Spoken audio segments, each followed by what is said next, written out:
Do you ever look around and think, how is it that everybody just finds their passion and I'm over here stuck, not knowing what to do, what's going to light my fire, or what direction to take? I think it's a lot more common than you might think to have these moments where you really want to do something that lights your fire and you legitimately have no idea what that thing is.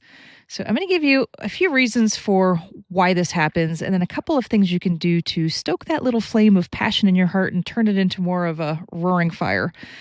So I think there's a misconception that we're just born with these passions. The truth is, passion is like a muscle. It's like when you go to the gym and you haven't worked out in 30 years, and all of a sudden you want to go from no gym to being ripped overnight. It just doesn't happen. It takes showing up every day and putting in the reps, literally. Passion is really no different.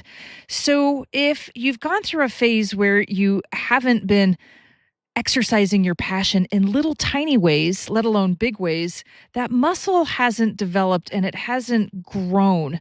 And so if you find yourself in a point where you're not feeling passionate, the first thing to ask yourself is, well, have you been going to the passion gym? Because it's a real thing.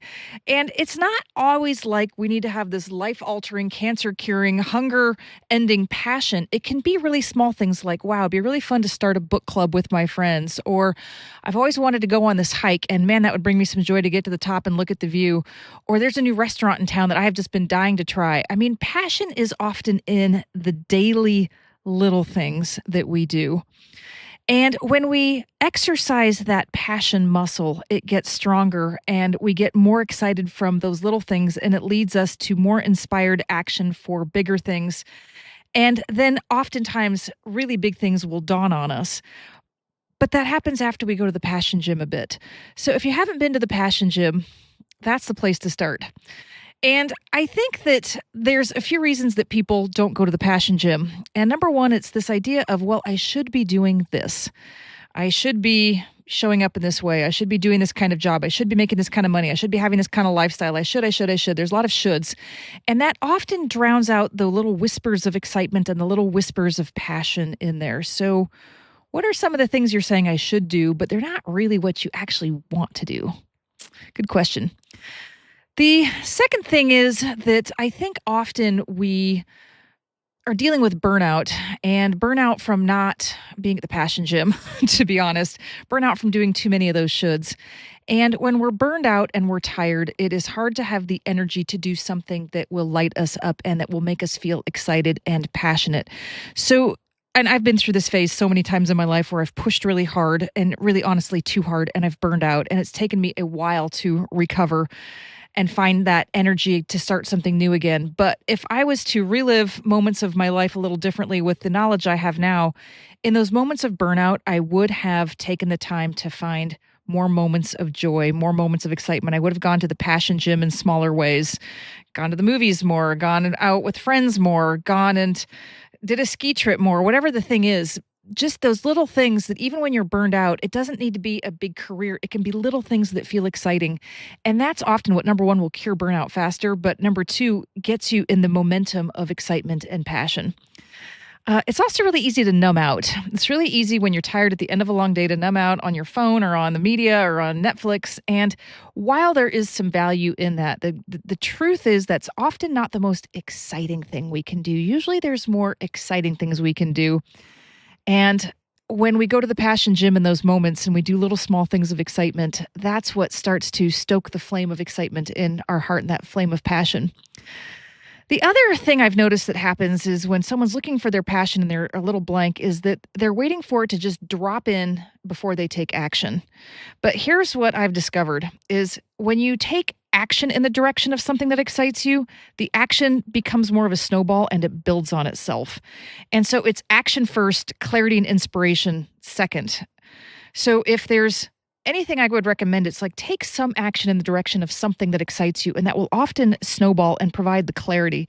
And sometimes what happens is we take action on something we think will excite us, only to find out that it's not really our thing. And that's great clarity too. No problem. Thanks for the memo. Then we pivot to something else that might feel exciting. And it's all just a process until we really lock in on those things that light us up and make us feel joyful.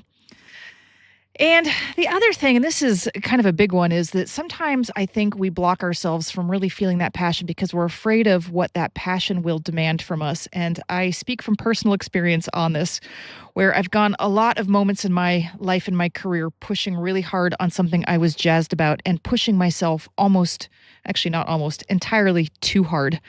And so now it's like, well, gosh, if I find my passion again, I'm going to push myself to this point of burnout. And this is just wisdom speaking after many decades. What I've come to discover is that true passion, the thing that really is truly your highest excitement and your highest passion, doesn't demand that from you. We only demand that from ourselves.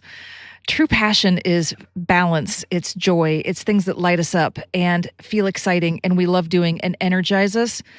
And the minute that it starts to feel overwhelming or too much work or too hard is the minute that we've crossed the threshold of what our soul actually wants us to do. And that was a lesson I've had to learn the hard way after many decades. So sometimes the fear of passion demanding too much from us is not actually the passion demanding too much of us, it's patterns of overwork that we're used to. So what do? Number one, you go to the passion gym. Do the small things that excite you. If you don't even know what that is, get out a piece of paper and a pen and just write down 30 things that feel like they could be fun. They could be things with your family, your friends, just out around town. They could be career things. They could be that book you've always wanted to write, that recipe you've always wanted to try. The volunteer thing that might lead to some opportunity. It could be anything, just 30 things that sound fun and exciting. And then on that list of 30, and get to 30 because there's a magic in that number.